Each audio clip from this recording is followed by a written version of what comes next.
Welcome back, everyone, to another edition of the 70 Chipcast. I can't even speak already. It's going to be a great show. It's going to be a great show. Yes, it is. Uh, so first question, but how did you enjoy the season? Because it's over. Um, very disappointing. I mean, I'll be Yeah. honest with you. This is a rarity. I actually slept in on Sunday, and I wake up and it's the end of the first quarter. I'm like, oh man, I missed the first quarter, and it's 3-3, and I'm like, well, I didn't miss much. Only to come to find out, like, there's been two drives, so it's like I really didn't miss much. So that's fine. Um, yeah, so that was a great game on Sunday. Better effort, I'll say, better defensive effort, definitely. But still a loss. There's many reasons for that. May or may not get into them this evening. We got other stuff we got to talk about. But yeah, how was your weekend, Ben? It was great. Do you mind considering that in a lot of these games this season, we've been down by double digits before we even score a point? Do you mind sleeping in again from now on and just missing the first quarter? Because, that's it's a better score than what we've usually been having during these first quarters. Especially if Jaden doesn't play Right. these last several games, I may miss routinely the first quarter. Yes, I would appreciate it. So, maybe we'll start off the second quarter not down by double digits. Yeah, so when we play Denver next week on Ooh. Monday night, or Sunday night rather, which if that can't get flexed out, then man, I think the NFL may or may not need to reconsider how they schedule games. Uh, because that's going to be an absolute bloodbath of the highest order. Bo Nix might not need to throw a pass. No. He might not even need to play, and they'd still win. So, look, I'll give it to, you know, the defense. They stepped up to a point. They made impactful plays. Couldn't stop the run to save their life, but it was definitely different. A different defense. They actually, oh my God, they blitzed. Could you believe it? They actually sent a few blitzes. Um, the only problem is they didn't generate consistent pressure because they just don't have the personnel to. And then the offense, again, feels like anytime this season the defense has stepped up, the offense hasn't answered. So lack of complementary football, lack of um, consistent not beating ourselves, like playing clean, mistake-free football. That hasn't happened more than once or twice this season. So, hate to say that it's over, but it's over. There's a 1% chance we get in, and I don't think a team's making it in 9-8. So, yeah, it is what it is. Yeah, and listen, we got a lot of cool stuff tonight we're going to talk about, but we do kind of have to cover the situation first, right? So if you're a Commanders fan, which we assume you are since you're watching, we are going to get on to some more positive, bright, futuristic stuff. But the situation we're currently in is yes, we've got these 8 losses. We'd have to go on a 6-0 heater just to get above 500, and like you and I have talked about even before the season started, 9-8 probably is not going to launch a playoff spot for any team this year, not just us, but for any team. So that may be, let's take it one week at a time. We're still playing football. We'll look forward to turning on the games. We'll put out our best effort, but guarantee you the general manager's front office mentally and in private conversations, they're already talking about the off season because they would be anyway, but they're Yeah. especially already talking about the off season. Maybe not in too blatant of a way because you don't ever want whispers to get around the building that the front office has kicked the can on the season, right? That's not good. But everybody's got to know mentally there's a lot of thought now heading into the off season. Yeah, I mean, to it was already optimistic to think that we would have a repeat performance of last year, Right. just because of the harder schedule in and of itself, and potentially Jaden taking a step back with a sophomore slump, which kind of looks like happened a little bit. We'll never know truly because Right. of all the injuries to not just to him, but to the rest of the roster. Um, that and just the lack of high-end talent in key positions. It feels like I've beaten a dead drum here, but it was true. It's like, well, where's the production going to come from? Like we just don't have it in a lot of these areas. But it's like, oh, well, Jaden's the cure for everything, so we'll just ride that out. And then it's like, well, we're kind of screwed if that doesn't happen. So we're gonna get to that this evening, actually, because we're talking about, kind of the future, looking down the road here a little bit. We did a little bit last week, but we're gonna get into more of the nitty-gritty stuff, starting some off-season talk, if you will. So I'll go ahead and kind of show the notes here on what is on the table for the off-season. So we got a defensive coordinator vacancy. I can't imagine that Dan Quinn's going to be the offensive coordinator again. He might stick with the play calling, but he's going to bring in somebody else to help him out with the defense. I would imagine so. Who that is, that we got months to speculate who that will be. Um, I kind of shifted some stuff from last week. We still only have 34 players under contract for next season. If they release Payne, Lattimore, and Allegretti, which I'm guessing they would. I don't know why they wouldn't, especially with Lattimore and Allegretti. Maybe not Payne, but if they do all three, that's going to free up about $36 million in cap space, which would bring our total according to our current figures to about 130 million. That doesn't include the raise of the cap that we typically get from the past couple seasons. It was around 10 to 12 million. Now it's more like 10 to 15 million, if not a little bit more. So we're looking at potentially $140 million in cap space to replace 22 players just in the top 53. It sounds like a lot, but then when you have to spread that out over 22 players, it's not that much per player.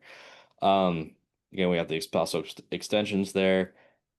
And then the draft picks, man, it doesn't look right that we're picking seventh overall. I mean, it's harkens back to about a few years ago, but we thought these days were behind us. Unfortunately, not. And the real unfortunate part is that we don't have a second round pick or a fourth round pick. We only have two in the top 100, and the entire offseason is going to be predicated on, okay, do we trade if it is seventh? Do we trade seven?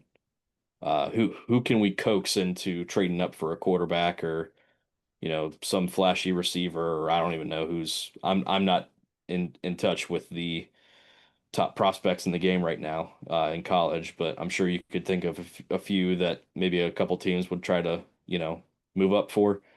Uh, Maybe that happens, maybe it doesn't. I don't know. I feel like it needs to. To what degree, I don't know, but we'll address that when we get closer. Just your thoughts on the kind of the off-season plan and what's ahead of us. Yeah, and you've done a great job laying this out because again, we touched on this last week, right? And we're gonna do it a little bit more in detail tonight. A lot of possibilities here, a lot of intriguing possibilities to me. It's not an accident that we only have 34 players currently under contract for next year and beyond. That was part of the way they built the team last year, right? That's just, we already knew that was going to happen. But the fact that you have that much cap space to work with, that's a good. Listen, if you're not going to be the most talented team, which we're not, that's a nice spot to be in. The worst spot to be in is the Cleveland Browns and the Saints, where, yeah, they probably got a little bit more talent in some areas, but boy, they are buried under an avalanche of cap burdens right now. We're not. We've got a lot of space, so that always helps. Releasing Payne, Lattimore, Allegretti. Again, I'm ready to move on from Lattimore, so I think that's a done deal pretty much once the season's over. Allegretti, you mentioned it. I'd love to keep him, but not at that number. So, you know, maybe just let him go, see if he gets a better deal. We'll make him a smaller offer. At this point, it's so weird. I've been the guy who for 2 or 3 years now on Payne has been like, that guy just isn't earning his paycheck. It's a way too large paycheck for what he's putting out. Now, though, because again, you've done a great job outlaying how much cap space we have to work with. I'm actually fairly interested in keeping Payne for another season, even though the number is ridiculous. It's a ridiculous number. Because, like you said, I don't know that there's enough spots for us to put this money in other places and get, anything significant in free agency. So I'll keep my options open on Payne. Lattimore and Allegretti, I'd love to just go ahead and move on from and free up that cap space. Um, and listen, the fact that we only have 6 draft picks and we're missing our two and our four, I really miss our two and our four, but I don't mind that we took swings on that, right? Because we No. brought in Tunsil, we still have him, right? And we brought in the wide receiver, and we still have him. And we thought we were going to have a good team this year, or at least a team that was going to make a playoff trip, right? It didn't happen that way, but I don't mind that while we had a young quarterback, we tried to support him both from the offensive line and from another receiver standpoint. I don't mind that at all. The payoff on that it has been minimal or negative, but I don't mind that we tried. So that's okay. We're a little light on the draft picks right now. We're heavy on the cap space, but it's not a bad spot to be in, all things considered. Yeah, I mean, it's really the Lattimore trade that looks bad to me. Right. The Debo Yeah. trade, trading a fifth away, that was like I think it was a conditional fifth at that. Um, I feel like he's earned his keep. You know, uh, Right.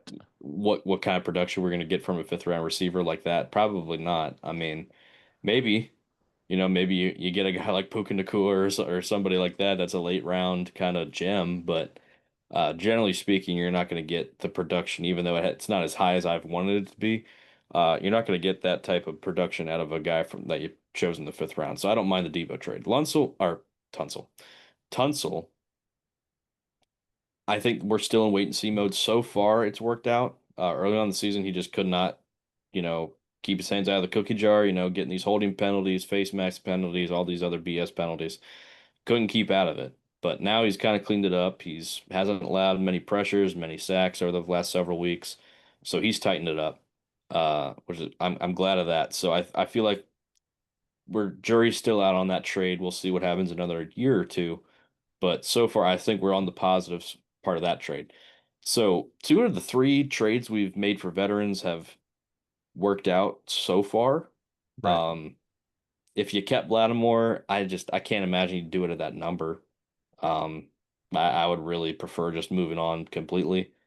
Um, that's just my opinion on it. But the draft picks, again, that's going to be an interesting conversation as we get closer to draft day and draft weekend. Uh, it's going to dominate the conversation pretty much the entire offseason on what we do with that first round pick specifically. Yeah, it will. And we'll talk more about that as the weeks go on. And but you do, if it keeps if it's a seven or if it turns into a five or if it goes to a nine, whatever, you've got the option to cash that in with a trade and get a little bit more picks at lower levels. So um again, you have options, it's I've seen a lot worse situations as far as off season ability to upgrade goes, and this is actually pretty good. Is there anything else that you would like, again, very early on, early look into the offseason? Is there anything else that you looking at this team are prioritizing that's maybe not already listed in these notes here? No, but the one thing I did want to touch on again, I don't want Dan Quinn to get his fingers off this defense now that it's on. Um, I don't mind. As a matter of fact, I figure they will probably bring somebody else in to kind of run a little bit more day-to-day ops, if you will. For my money, though, Dan Quinn needs to be the builder, the architect, and the play caller of this defense for next year.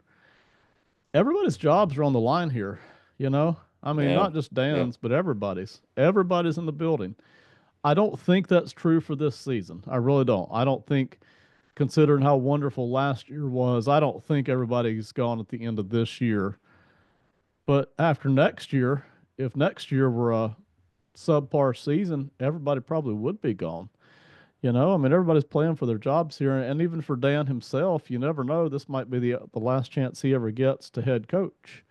So I've actually been in this spot before myself in tiny ball, okay? I mean, the tiniest of ball that you could possibly coach. But I've been in the spot where I wanted to hand off some duties, responsibilities to somebody else, and they let me down. I mean, big time. And I realized, you know what? I should have kept my hands on the controls. I really should have.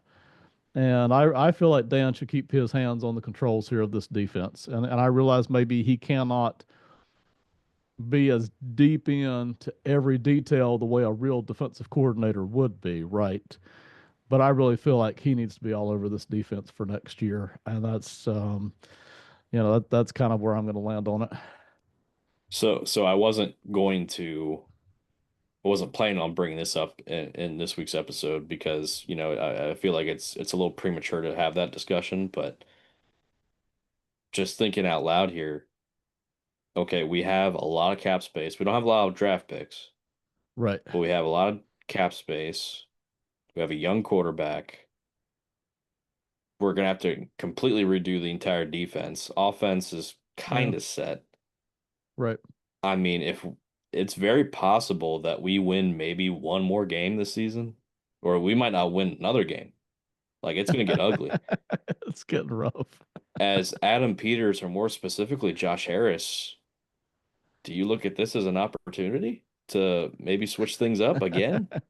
And it's odd to think about that, but Mm, we went from the highest of almost the highest of highs to now potentially one of the lowest of lows. I mean, we're to our knowledge, he hasn't lost the locker room, but right. he's had to lost some faith points with ownership, and maybe I don't know about Adam Peters, maybe not with him, but probably Josh Harris.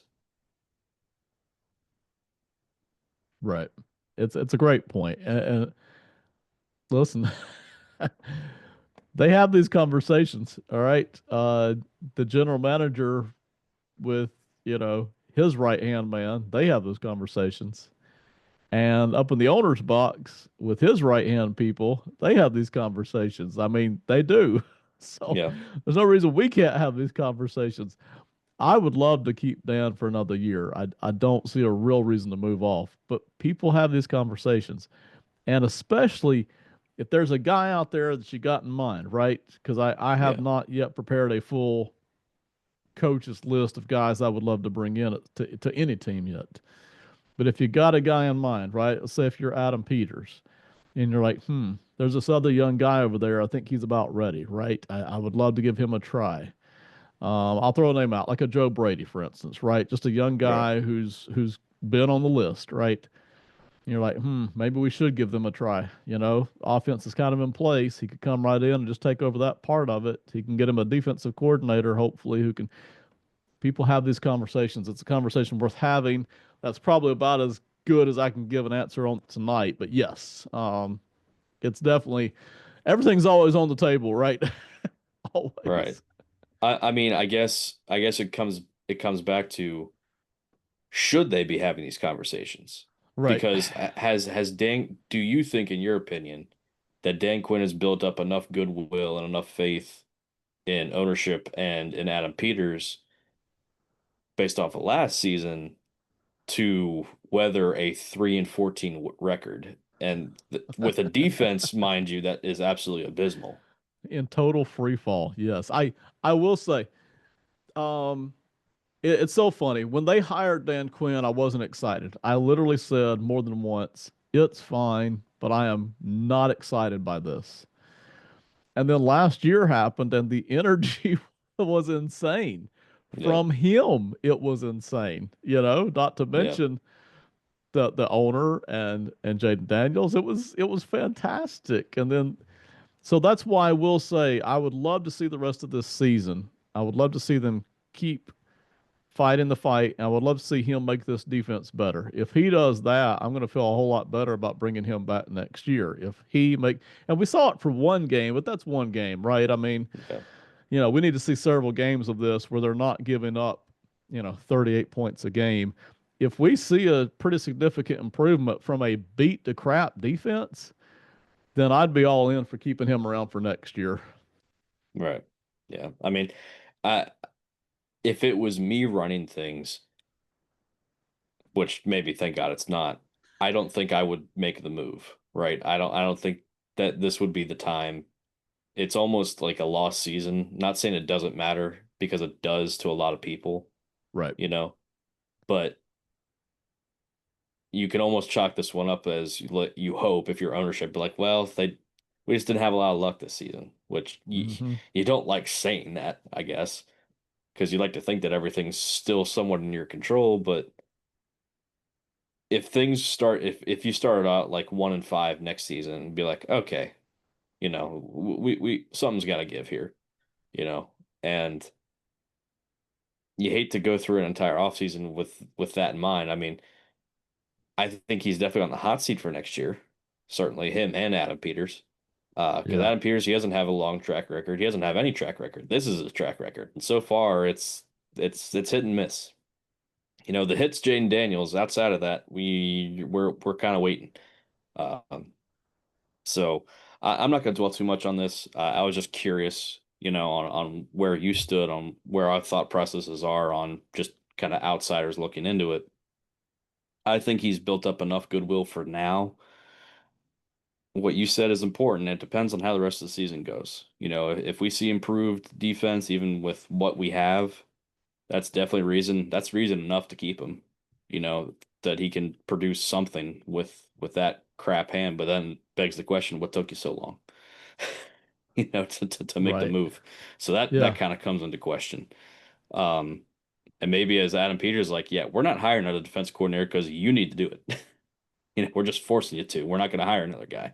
Right. Um, but I hope we don't get to that point because that would be rather disheartening. I think for me and for the fan base that just another coach didn't work out and it's kind of like, well, here we go again. Um, so hopefully we don't have to address it. But what we are going to address tonight is these positions, man. Not all of them. We're just going to do two tonight. Because we're hoping to kind of spread this out over the next couple of weeks so we have something to talk about other than hopefully not miserable football, but inevitably uh, probably what it's going to end up being. So we're going to talk about two positions tonight. Me and Ben both picked one that we want to talk about this evening, and we're just going to dive deep into what we have, what is potentially going to be available via free agency, and then what's going to be available at 7 and maybe later in the draft as well. So, um, Ben, you chose linebackers to talk about tonight, and you chose the bare cupboard, sir. I guess we both did, really. You'll see what mine is here in a few minutes, but uh, talk about not looking good. You know? Few franchises have devalued linebacker more than the Commanders have over the past few seasons. If they had built up a great defense, I'd say fine. You know what? Do your thing. They haven't. So I'm gonna get after them a little bit for devaluing linebacker. They haven't totally ignored it, but so anyway, here's what we got currently. And you mentioned some of this last week, so I'm gonna rattle it off real quick. These are basically the guys here. When you see, where is it at? The 2026 cap number. That's the cap number just for next season. I didn't tack on any extra years, so but it's Right. just the cap number for next season. The Bobby Wagner. Maybe he retires. Maybe he doesn't. Maybe he wants to play more. I would love to bring him back, but not at the 9 million we paid him for this season because I really don't want him out there on passing downs. I want him out there on running downs, basically. I'd love for him to coach up my other young linebackers if I get any, so if I can get him at a much reduced rate, I'm just going to go to him straight up. I feel like I could do this with Bobby. I'm gonna go to him straight up and say, "Hey, Bobby, we love you to death. We want you to be a part of this franchise for decades, but we can't pay you $9 million and give you a starting spot next year." And I think you know that, right? So, and I'm gonna tell him, "Hey, if you're interested in grabbing the money and a starting spot, we love you, man. Go to it. If you're interested in coming back on a reduced deal with us, we'd love to have you be a part." And that's where I'm at on Bobby Wagner. Frankie Louvu, I don't feel obligated to give him an extension, but considering how much freaking cap space we've got, Yeah. Yeah. what else are we going to do with the money? Let's keep Frankie Right. happy. I Yep. really like his play. At some point, it doesn't have to be right away in February, but at some point, let's work out a deal. I would rather it not be a 4 or 5 year deal. I would rather it be a 3 year deal, but I'd go 4 years if the money made sense to me. But I want to keep him happy. The other guys, man, Bell Lore's kind of got his own special place on the roster, so I'll bring him back for sure. McGee, Madrano, Cahoe. I mean, as far as I'm concerned, they're all coming back, but they're all fighting for roster spots come, July and August. Hmm. You're not going to get any cheaper than 1.2 to $1 million. You're not going to beat that by much. So they're all coming back, but they're fighting for a place on the roster, and that's how that sits. So you said it though. Basically, you've got one starter here at linebacker, one part-time guy for run stopping, one special teams guy, and that's it. You know, there is no second starter here. There's sure as heck no third starter, and there really is no rotation here. I mean, there's No. just not. So obviously, it's a group that could use upgrading. So I'm gonna hit your points one by one there. Bobby Wagner, Bobby, look, you're a Hall of Famer. In 5 years, you're gonna be getting a gold jacket. Okay. Yeah, Um, until you get that gold jacket, I want you in a Washington Commanders jacket on the sideline, standing right next to me and standing next to Ken Norton, who's the linebackers coach that Bobby really loves and adores and admires, along with Dan Quinn. He has a lot of respect for those guys. They were his coaches in Seattle when he came in. He wants to stick around. Bobby, I'd love to offer you a coaching position, assistant linebackers coach, whatever you want to call it. You're going to be on this staff. Playing days, I'm sorry, sir, they're over. Um, which is which is crazy to say right. about a Hall of Famer that is currently second in the league in tackles, Yeah. but he doesn't have the speed. No. The tackles he's getting, they're 5, 6 yards down the field. Hmm. You know what I mean? So thank you for being one of the only few people that can tackle on this defense. But you, if you took Bobby Wagner and you offered him just right now, today, to all of the franchises in the NFL as their starting middle linebacker, especially the contending teams, I don't know how many of them say yes. Now, full disclosure here, I don't know how many of these contenders need a middle linebacker. So let me just say that out front. But if they haven't already established a middle linebacker, I don't know how many of them say yes. Okay. So if that's the case, then why should we? So I'm offering him a coaching job. Bobby, thank you so much. We really appreciate you. We appreciate everything you did. I'd like you to stand next to me on the sideline. I'd like you to keep you around here. That's fine. Frankie Louvu. If I do extend him, I'm going to give him a slight raise in 2026. Slight, not a major raise. I'm going to give him a slight raise in 2026, and I'm going to probably add 2 years on, which is basically like the Terry McLaurin contract, where I'm going to give him basically another year that I can get out of in that second year because he's going to be pushing. He'll be on the other side of 30 at that point. Right. And to your point, I don't want to give him a 3, 4 year extension with a lot of guaranteed money. Because while he is playing well, I suppose, he's not playing to the all pro level that he was last year, and it's not even been close. I don't, he might have one sack on the year. Last year he had 8. Hmm. Um, he's playing a lot more defensive line, so maybe it's not his natural position. We could get into why he's not being as effective this year, but I'd give him a slight raise in 2026 with the extension. I'd do a 2 year extension that's really a 1 year, and see where things are at that point. Um, the rest you can have him.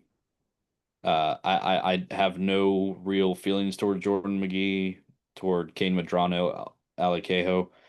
I would love if Kane Madrano and Jordan McGee worked out. It'd be fantastic if they did, But what are the chances that a fifth and sixth round linebacker, both of them are going to hit, and both of them are going to be major contributors moving forward? It's not very likely.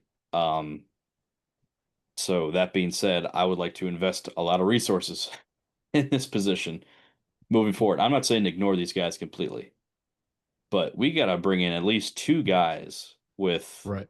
At least either two. the potential, like as in a draft pick, a high first, second, third round draft pick, a combination of that and a higher priced free. I'm not saying the top guy, but a higher priced free agent, or two young guys, or two higher priced free. There's got to be something here. Okay, it depends on what you want to do in defense, but I need two more guys added to this list that we're looking to them be like, you're the future of this position, at least for the next 2, 3 seasons, minimum. And because I don't think we have that on the roster currently. Yeah, I agree. Other than Luvu, I do I think I can get two more good years out of Luvu, and then I'll see how he's looking. Right. But other than that, man, most of these guys should not be on the field at all. Like Nope. other than special teams, it's disappointing. You always the hit rate on fifth and sixth round draft picks is somewhere around 10 to 15%. It's really small, and I only know that because I've done so much work on the draft. But you typically you would like to think that out of all the fives and sixes you get over the course of say 3 seasons, a couple of them do get in the mix and produce something, right? You don't expect them to blossom into starters necessarily, but these guys haven't even yet really done that. I mean, they're getting on the field some, but it's kind of just because they had to, you know. It's not like they have gotten on the field and really shown anything, and so that's disappointing. But it is what it is. You're 100% right. After Luvu, just don't want these guys on the field hardly at all, if at all. So do you agree that we need to add, I mean, obviously at least one person. Do you agree that we need to add two? I think it's two. If I had my ideal, and again, nothing ever works out the way you want it to, right? I Right. mean, for anybody, okay, hardly anybody. Um, in my ideal world, I had one free agent starting level linebacker. He doesn't have to be a Pro Bowler, just starting caliber. And then I add one, like you said, first, second, third round, well, first or second round draft pick, and hopefully he's already pretty good enough to be getting some starting time at some point this year too. That's what I would love to try to do. All right. Well, this is what we have available to us potentially. Right. Um, potentially available. Guys like N'Kobe Dean, Quay Walker, Nate Landman, which I want to call him Landman. Um, even maybe a Caden Landman. Ellis. Landman, yeah. Those guys, based on their performance, not just this year, but in their previous years, I really don't think they're going to be leaving their current teams. But that being said, if they do become available, we do have some options, right? Yeah, we do. And I'm the one that put this list together. Um I looked pretty carefully through all the potential free agent linebackers. Now, that doesn't include if somebody gets cut, right? Somebody who's on contract for 26 and they get cut. That it doesn't include that. So a guy could pop up out of nowhere and be like, "Oh crap," you know. So you as a general manager, you always got to be ready to make a decision right away because maybe a guy shows up, you're like, I didn't expect that. Let's jump on that. Okay. But out of the guys who were scheduled to be free agents, these were the 9 guys that interested me the most. I'm not going to say they're the 9 best, but they interested me the most. Ultimately, the bottom end of that list, Quincy Williams, Caden Ellis, EJ Speed, I don't want to bring them in because you've already said it. We said, gosh darn old already. We don't want to bring any more guys on Canes in here. I love Ellis. I think he'd be a great fit for our defense. But I do man, at too. 31, by the way, that age, that's why it's got an asterisk on it. That's the age they will be for most of 26. Okay. So Okay. that's the age. I just don't want to bring in a 31-year-old guy, man. I'm sorry. And I do love Ellis, but that's the way I feel. I know you are not a fan of Devin Lloyd. I always have been from the Jaguars. I've studied him for the draft, and I really liked him. And he's had a couple of years that were very boring. I mean, just nothing. Yeah. And then he's had a couple of really good seasons. So I guess you expect somewhere in between. What I do like about him, his pass coverage for a linebacker is very good. So I like that. I can largely count on good pass coverage, excellent pass coverage out of him, and a little bit of blitzing slash stunting, not a lot, but some, right? So I upgrade my pass coverage at linebacker and I bring in, so it would depend on the money there, but I'd be interested in Devin Lloyd. And then I'm interested in the two guys at the top, man. They're 25 and 26 years old each. Nakobe Dean from the Eagles and Leo Chenal from the Chiefs. Now, you mentioned it. We don't know how many of these guys will even be available. More than likely, the better guys on the list won't make it to free agency, right? But more than likely, a couple of these guys that we like are going to be available. So we got to be ready to jump on it if we want to. Chenal, I don't love him, but boy, he can stop the run. I mean, he can really do that very well. But I don't want to pay him a lot of money to just stop the run. So I'm probably not going to bring in Chenal. He can do other things too, but I just don't feel great about handing him a lot of money. The Kobe Dean is the guy I would love to bring in. No, yeah. The Eagles may or may not let that happen. Now they've let a couple of pretty good players walk the past couple of seasons because even though they can sign everybody, it took them. They had to sell, I think, 8% of their team about a year ago. I forget exactly. 8% interest in their team. That is the cost of them doing all this sign anybody you want to stuff because they need the cash. Yeah. And they own plenty of stake in the team, so it's not like they're going to lose ownership of the team anytime soon. They'd have to sell 8% every 4 years for the next 30 years to lose Yeah. interest in the team, right? But Yeah, yeah. still, you don't want to keep selling off parts of your team to finance a starting level linebacker. You never know if Dean's actually going to show up or not. He'd be the guy I would be most interested in, followed by Devin Lloyd myself. Yeah, so to me I suppose the crown jewel of this list is Quay Walker. Now I don't really know, is he, I feel like he's more of like an off-ball linebacker style, like, middle, like Bobby Wagner type. I don't really feel like he's that type of Right, linebacker. He's more of right, he's not quite a Frankie Louvu. He's more of like a, I don't want to say a hybrid linebacker. He's not like a middle, your traditional Ray Lewis, Brian Urlacher middle linebacker, right? right. But I feel like he's kind of the pinnacle of this list here based on production and just overall ability. The Kobe Dean obviously to me would be the dream, even give his injury history. I mean, I love this dude coming coming out of college, man. Yeah, I was so yeah. depressed when he was with the Eagles. I can't believe his contract's going to be up already. That's crazy. I But know. you know, all the all the interesting stuff. So this is how long we've been doing this, man. We've made it through an Yes, entire rookie contract at this we point. have. Um, Landman gets me excited. Mainly, I feel like this dude kind of came out of nowhere, but he's been a tackling machine for this Rams defense. And I like guys that are productive. You know, Right. I lean for certain positions, especially with linebacker. I lean more on production than I do traits because even though like a guy like Bobby Wagner, all his production's through the roof, he doesn't have the traits anymore. I still want there's still something to that, to a point, I suppose. So I lean more in that direction. Quincy Williams, I know the age, but man, he's been so good for so many years. It's like, and Caden Ellis, like I Yeah. would love to bring them in. I'm not saying for 4 or 5 year deals, but man, if we get him for like a 3 year deal, even if you had to guarantee 2 of those years, that'd be hard to pass up, especially if he's willing to come here. Um, Guys like Devin Bush, I'd be okay with. It wouldn't excite me at all. Leo Chenal, same deal. I mean, he's young. There's that potential still there. He's played in a lot of big games. He's won a lot of football games. Spagnuolo was his DC. He's got a lot of experience even at a young age, right? So that is attractive in that regard. Nothing is screaming to me on this list outside of Dean and maybe Walker and Landman, I guess, but nothing's really screaming to me. It's like, man, we got to get this guy. One of these guys would be great. I don't think we could afford two, but it's going to depend on the terms of the contract and if they're even available. Because as these guys and some of these guys will resign to their team, as these guys start resigning, the prices of the others go up just infinitely.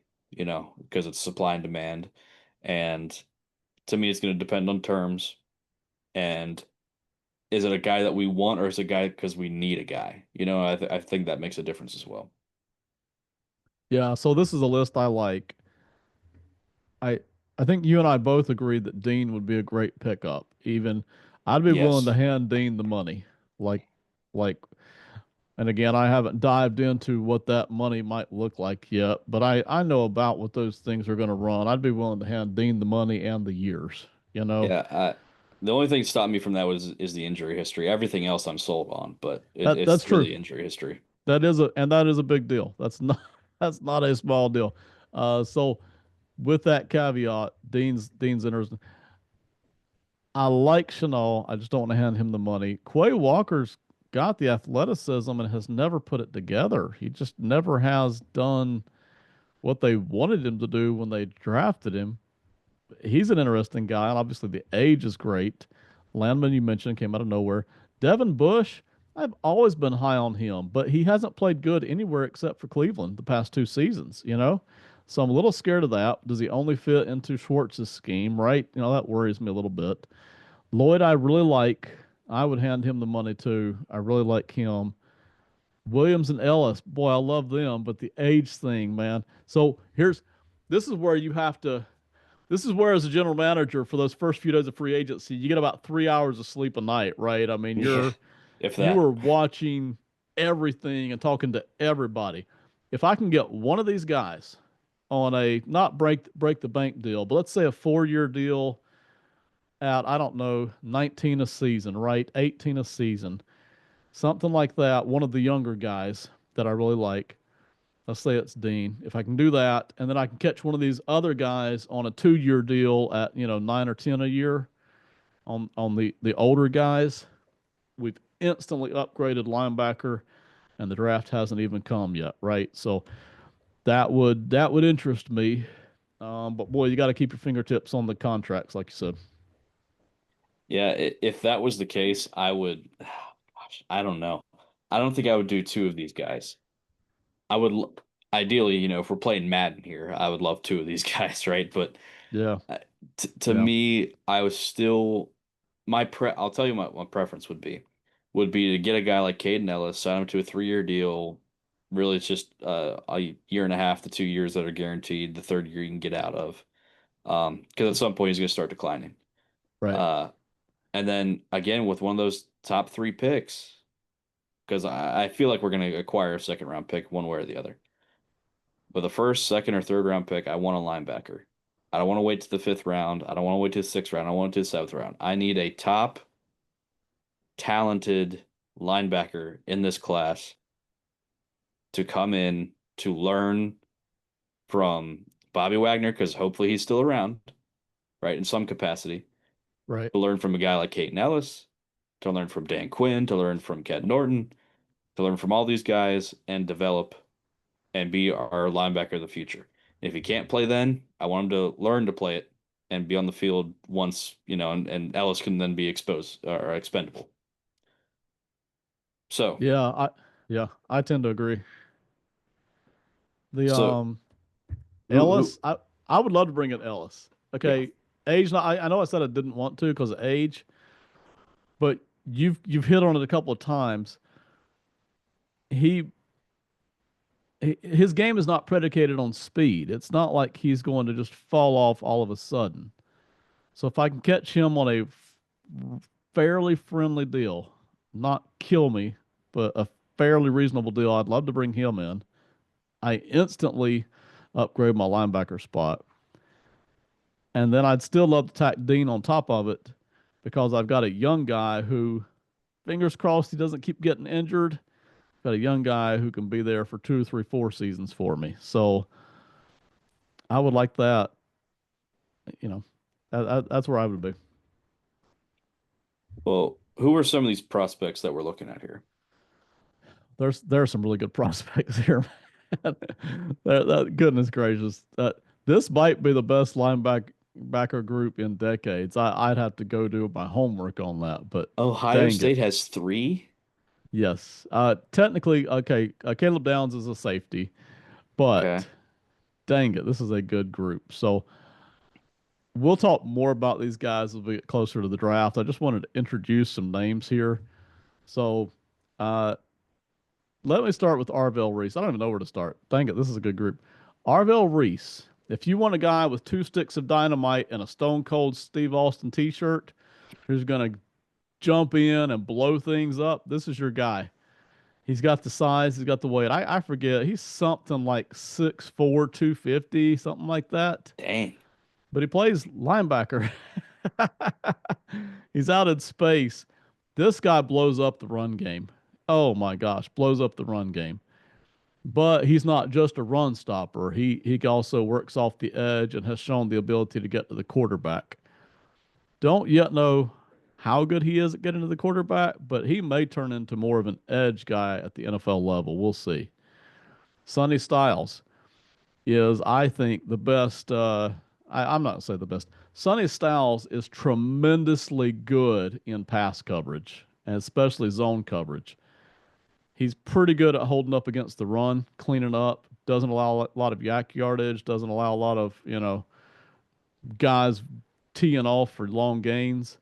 But oh my gosh, he used to play safety. He's big too. He's somewhere in like 6'4", 240, 245 range. Okay. This is a man playing linebacker, but he can drop into second level coverage, third level coverage. He's incredibly good at zone coverage. I mean, he's fantastic. Caleb Downs, who's actually a safety, but he plays in the box a lot.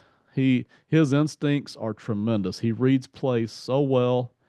He's really good against the run. He's not explosive against stopping the run. He just really smothers it. But his pass coverage in that area is really good. Again, zone coverage. That's really what he's good at. Not necessarily man on man, but zone coverage. That's the three Ohio State guys. I'm going to pause right there because, yes, Ohio State has three guys. That's why they're competing for a national title this year. Those guys alone, man, are all worth being drafted at wherever we wanted to pick them up at. So, of those, just say, uh, I know this probably isn't true. Just say all three of these guys are looked upon fairly equally in terms Yeah. of talent and where they would fall in the draft. Maybe some variance, but not a ton. Which of these three guys from Ohio State, you have your pick of them. They're all available at whatever place we're at, and it's all justified that we can pick them there, and we're not going to look like clowns by picking them there. Right. Who's your preference of these three guys? Emotionally and based on the idea that Dan Quinn would still be running the defense, it would be Arvell Reese. Everything we've seen from Quinn over the years has been that he really wants to have an aggressive defense that'll blitz and that's got man coverage when it makes sense to have man coverage. And Arvell Reese is going to be your guy. He's your go in and blow it up guy. He will produce the most negative plays for the other team. Like that's the guy. Downs and Styles, I actually like them just as good, but they're zone coverage kind of guys. They are kind of built for the modern NFL, right? Right. Not totally sure that's exactly how Dan wants to play defense. So Arvell Reese would probably be the best fit here. And then what about the two other guys, CJ Allen and Anthony Hill? Both of these guys are worth first round draft picks. If we were going to trade out of 7 and drop back to 16 or 25, Allen and Hill should both still be there. Really, really good players. So if you could collect, listen, I am not interested in collecting fourth, fifth, and sixth round draft picks. That just means, I mean, that's like collecting pennies and nickels off the ground to me. Yes, they're worth picking up, but the impact just isn't big economically, right? Hmm. If you could trade out of 7 and collect a top 50 pick, somewhere in the 40s, I'm all in. That's good. But if you're in the back, let's say you're in the middle of the back end of the first round, you want to collect one of these linebackers. If Sonny Styles weren't still there, C.J. Allen, all these guys are athletic, by the way, but C.J. Allen is the smallest of the group. I forget he's 6'1", 230, something like that, right? So he's the smallest guy here. but the athleticism is there, like all the Georgia guys, right? All the Georgia guys are physical and athletic. His pass coverage, not great. He hasn't yet shown that he can consistently get to the quarterback, but the athleticism is there to be developed to do those things. But his run stopping is phenomenal. He is a phenomenal run stopper, just really good at that.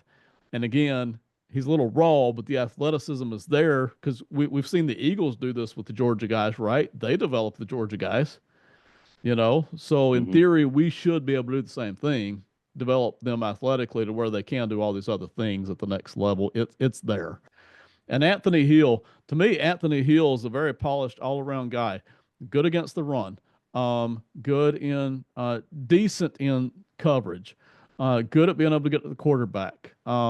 He's got the size too. I forget. He's somewhere in the 6 foot, 6'3", 6'4", 240 range. I mean, he's a grown man too, you know.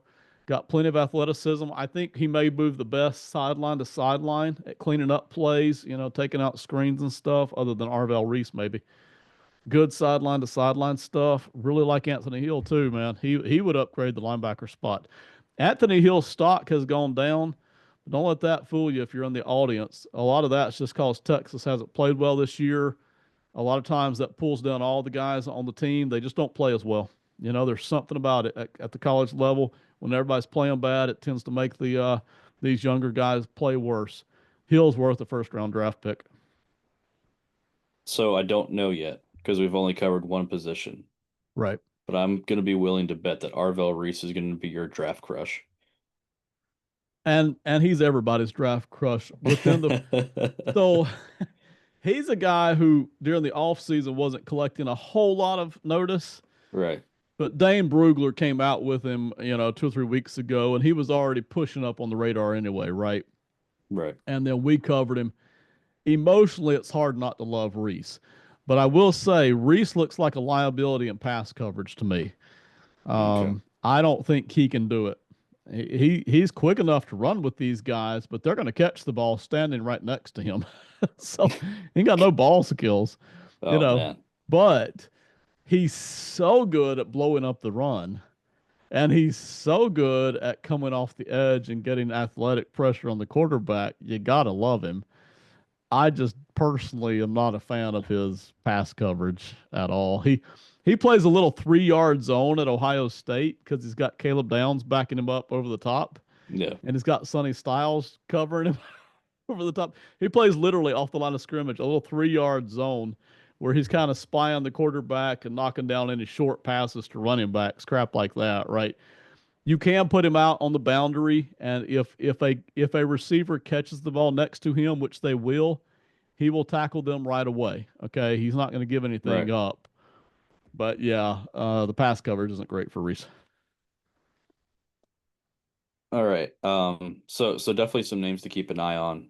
Especially if you're an Ohio State fan. You can Yes. watch three of these guys at the same time. Ooh, And really, I mean, with college football these days, you're going to see all these guys on TV, especially when once we get to the playoff and everything, you're going to see them. But moving on to the position that I chose, which is edge or just defensive line in general. Okay. So these are the guys that we have. We got Dorrance Armstrong on the edge. I didn't put on here Deron Payne, Johnny Newton, um, Javon Kinlaw. So they are part of this defensive line, yes, but I mainly want to focus on edge. I'm just going to entertain interior defensive line because really we need help. We need help right. anywhere. Yeah. If they can rush the passer, I don't care what they play, right? So this is what we currently have outside of the guys I just listed. The guys on the top there, Jacob Martin, Von Miller, Goldman, Holmes, Smith, Day, Wise, Jackson, they're all gone. Okay, so we got Armstrong and we got three defensive tackles, which is Deron Payne, Johnny Newton, and Javon Kinlaw, which again, my guess would be that we cut Deron Payne, or if nothing else, we try to restructure Right. and get him back at a lower cap number. So excuse me. We need help. That's the crux of it all is we need help on the defensive line. So what's available? Not much. Okay, so these aren't maybe not even the top guys, but these are the guys that are actually playing a significant number of snaps. Yeah. I'm not looking to add a situational pass rusher. If we find one that we want to give a 1 maybe 2 year deal to, great. Okay. I want a mainstay. I want a 3 down edge defender. I want a guy that we can leave out there that's going to wreak havoc on offensive lines, that is going to give, a quarterback's nightmares, offensive coordinator's nightmares. Um, Based on what is available, projected, projected to be available. I don't see a guy like that. I think the closest guy may be Jalen Phillips, but considering however Roseman traded for him, I doubt he's going to let him walk. He's going to bring him back, I would guess, in some capacity. Um, Again, we'll see. The next guy on that list that really catches my eye would be Quiddy Pay from Indianapolis. Again, I don't know if they let him go or not.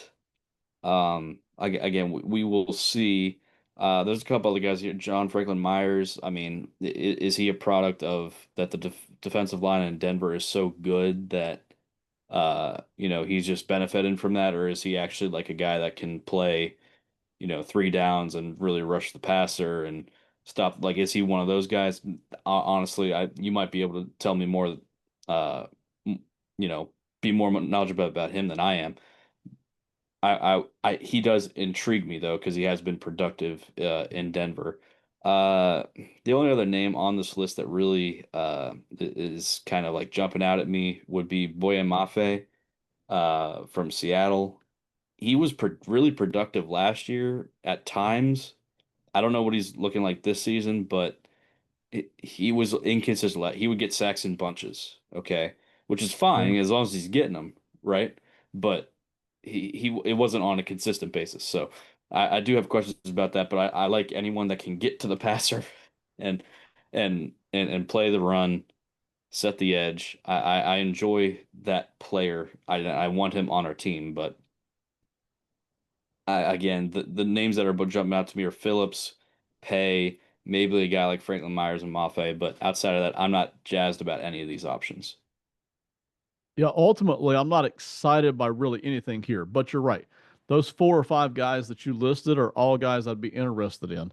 I'm even going to add one name with Joseph Osai from the Bengals. I'd be interested in him too, especially at the age of 26. I've seen enough of him as well that I like him. So that's 5 or 6 guys, right?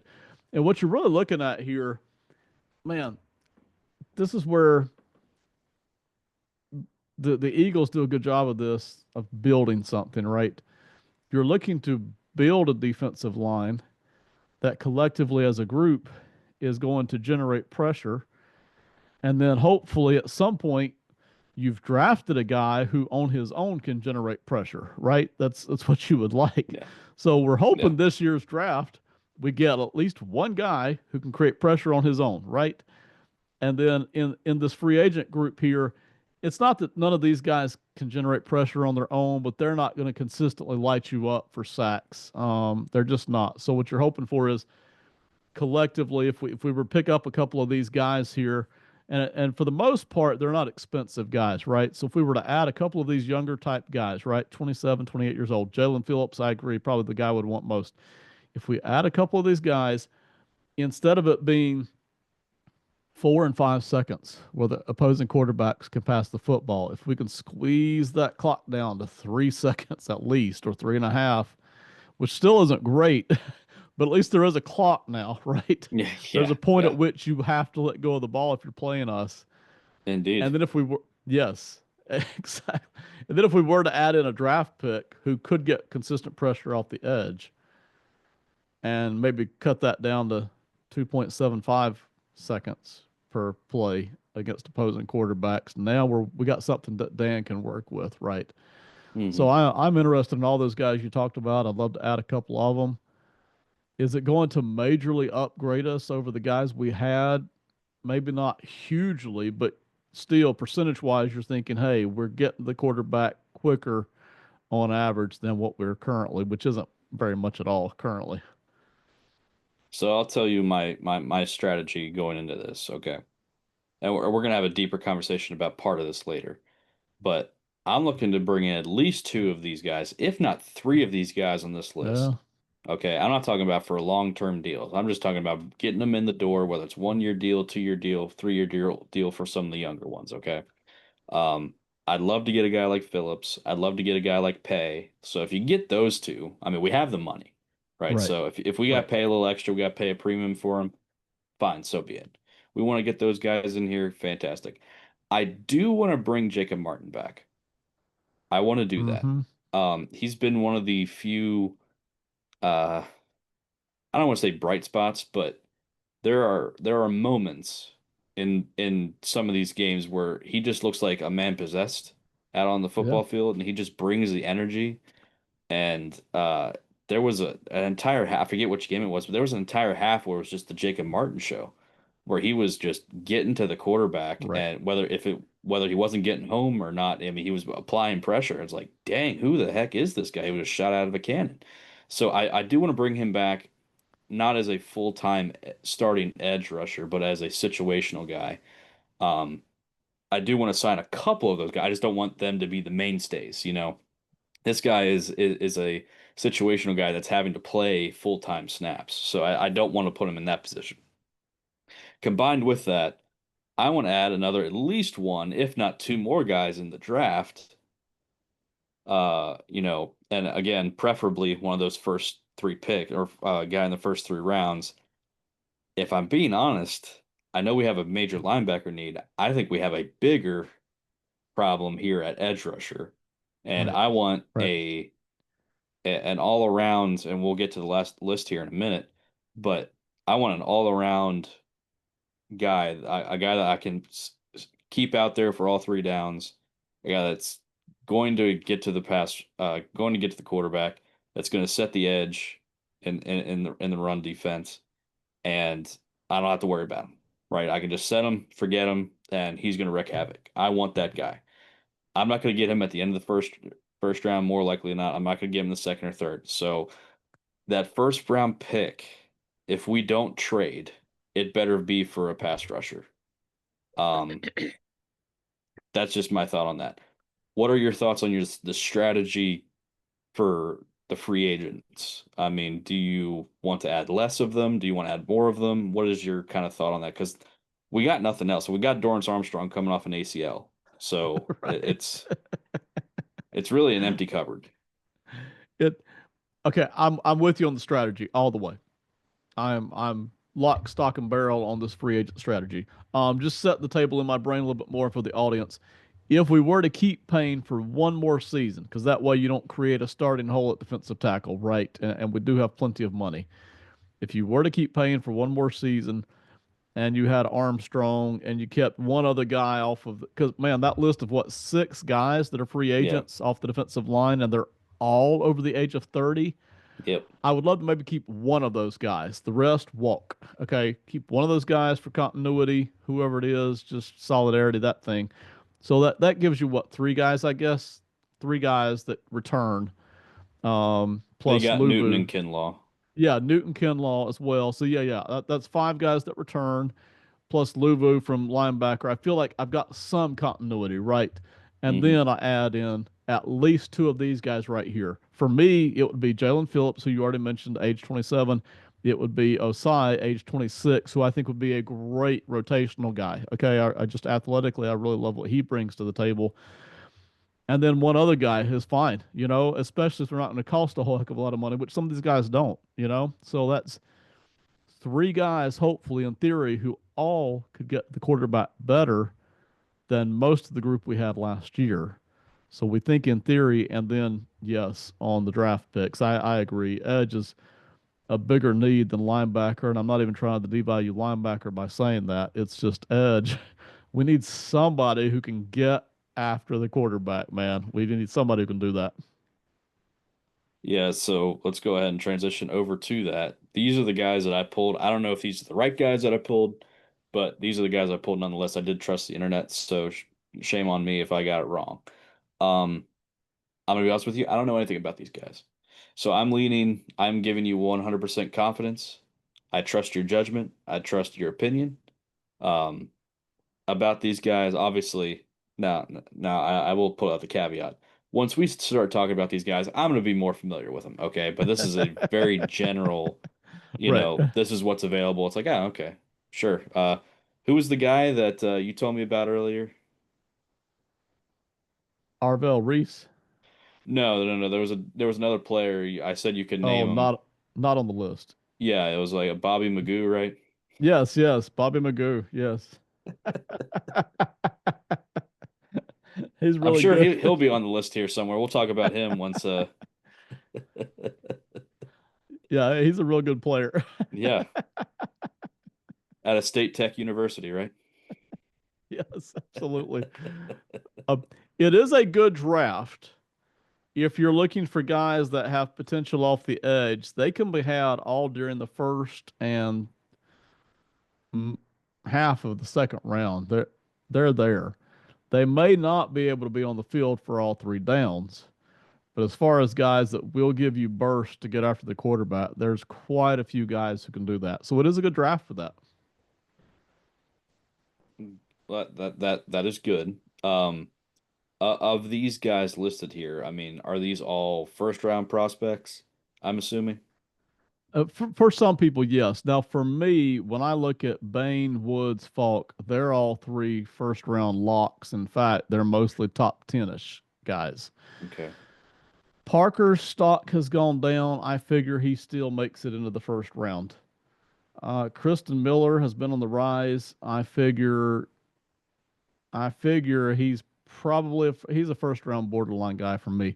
When I look at Overton, Uwe Agalale, and Banks, for different reasons, I have them in the second round, not the first. Okay. So of these guys, let's just say, okay, we'll throw out the caveat that around seven, where we will pick in the first round.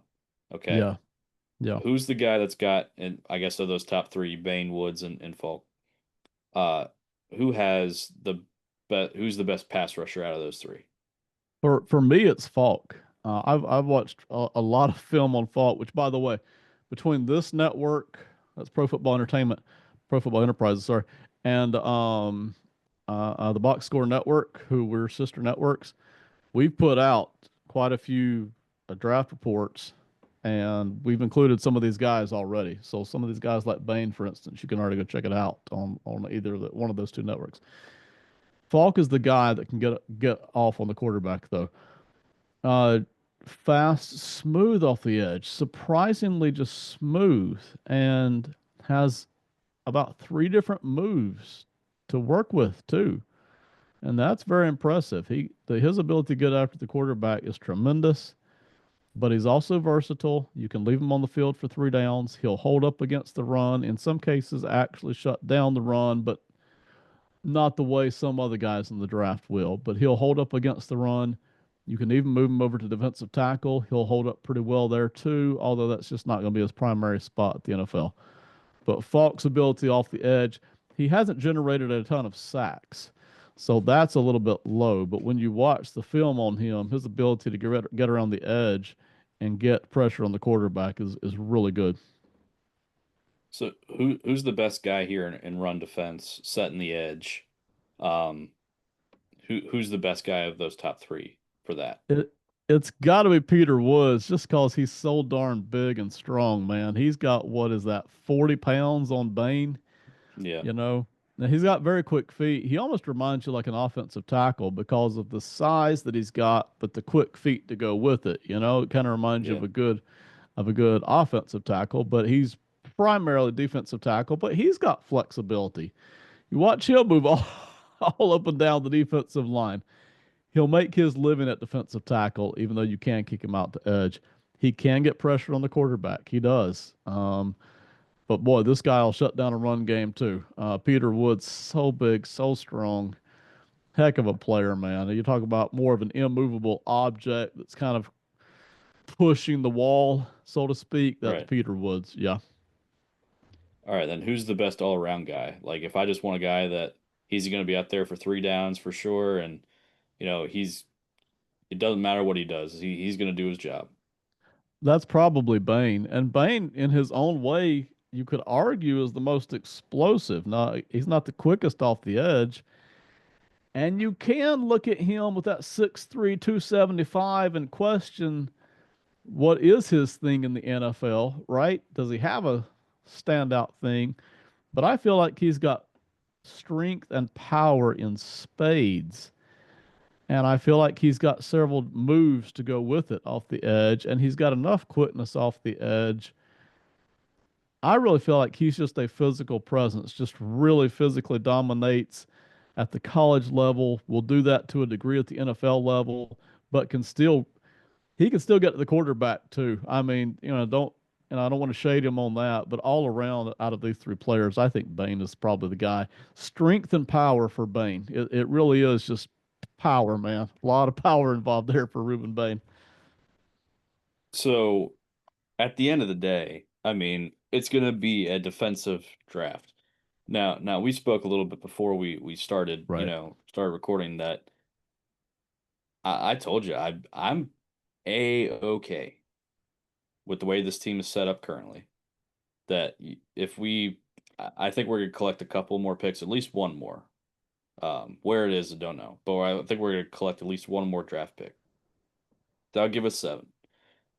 I would be a-okay if we spent 6 of those draft picks on the defensive side of the football and using that Yeah. seventh one for probably an offensive lineman, offensive tackle. I mean, you look at the offense, okay, quarterback, we got young, talented guys. Running back, if you want to use a late round draft pick on a running back, I'm fine with that, I suppose. Even though you already have one, unless there's a guy that you're like, man, I gotta have that guy, like at receiver, for example. Um, if you have that young stud receiver, it's like, man, we gotta get him, man. Like he's gonna be so great for Terry, for Jaden, for the offense. Like he's gonna be great. That would be the one caveat. I mean, outside of that, you have quote unquote young talent at quarterback, receiver, running back, and even offensive line. You got Connolly, you got Coleman, uh, you got Chris Paul, who I would hope would get extended, maybe not as a starter, but at least as depth. And I would even throw Cosme in there still as one of the younger guys on the team. So you have young talent on the offensive side of the football. You don't need to force anything. You don't need to force any of these picks for offense. Okay. If you use all of them, even on the defense side of the football, I don't care, man. I would actually encourage that because it's so bad and there's so many positions that need addressed. Edge and linebacker, just 2 of them. Could we add another corner or two? Certainly. Do we need at least 2 safeties? Maybe if not 3 safeties, sure. Yeah. Like there's just so many needs on that side of football that we look at these, I forget who it was. Somebody last year they used most of their picks on defense on it was on one side of the ball. Like, man, what are they doing? Like they're completely neglecting the other side. It's like, well, it was that big of a problem, right? And Right. I'm okay if they do that. Typically I'd be against that. Not almost neglecting the other side of other side of the football. But in this situation, I'm not saying they're set on offense because they're not.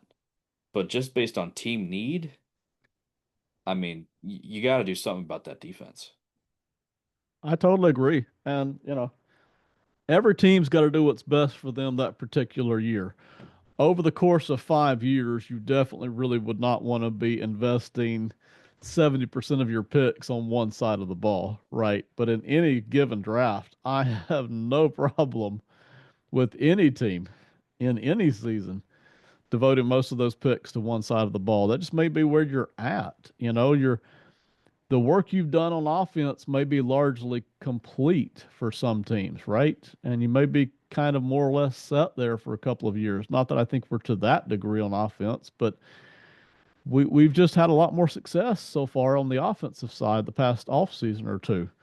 And that gives us the luxury of, hey, this defense is in free fall and we have got to do something right away, And so this draft lends itself to that. There's a lot of good things to pick from all up and down this draft for defense.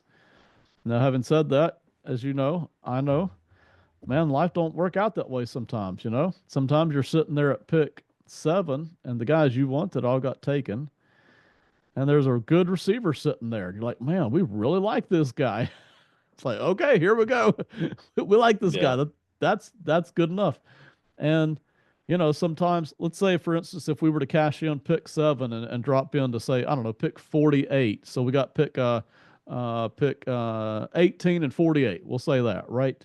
You make a pick at 18, which is defense, and you get a guy you like. You drop down to 48, and dang it, all the guys we were really interested in are gone at 48. And so there's this offensive guy sitting there. We're gonna jump on him, but in general, man, there is nothing wrong with and everything right with going heavy defense in this draft. Those players are there to be had, and our need is there to be filled. I mean, I couldn't agree with you more. Again, I feel like the last 5 minutes of this conversation, that's going to be the majority of the conversation in the off season is, Right. okay, how much resources do you dedicate to the defensive side of the football? Mm-hmm. You can't neglect the offensive side, but Right. you got to address the problem, and the problem is far the problems 1 through 5 involve the defense. Okay, Yes, they so, do. and that's not to say the offense has been perfect because it certainly hasn't been, but that's just the reality of the situation. Um, it's gonna be how many resources do we allocate to the defense side of the football, and then second, do we add more resources, whether that's in terms of draft capital, cap space, whatever it may be. Yeah. These are going to be these conversations are going to dominate our off-season conversations. So just because we had this episode today doesn't mean we're not going to address these again in a couple months down the road here because we certainly are. Um, we're going to drive into more of these prospects, the ones that we even talked about tonight. Yeah. We're going to probably do a further deep dive into what we truly need and what truly will be available. Once we get more information and February, March, once free agency and agents start negotiating deals for contracts, and once players start getting released, we're going to find out a lot more about this stuff. So until then, we're going to be doing stuff like this every week, 2 weeks around that time. Um, but we're definitely going to dive deeper. This isn't like our preview before before the draft or anything like that. So um, yeah, that's all we got today. Unless you had anything else you wanted to add to the audience, I have a couple things I'd like to say before we go, but in terms of content, I think I'm about tapped out. No, everybody, thank y'all for listening. We did not want to be, nor plan to be, talking about the off season No, on week, what is it, 12, 11, 12. yeah, it's 12. That was not the plan, and we didn't think that was going to happen. But you can pretty quickly tell the mood of the fan base is already looking toward the off season. I know that the general manager's office and the owner's box is got half an eye now on the off season. That they won't quit working every week to make each week as good as it can be, but mentally the page is turned. So that's what we're doing some as well. We'll keep doing the previews and talk about the games and rooting for the players. Like that will not stop.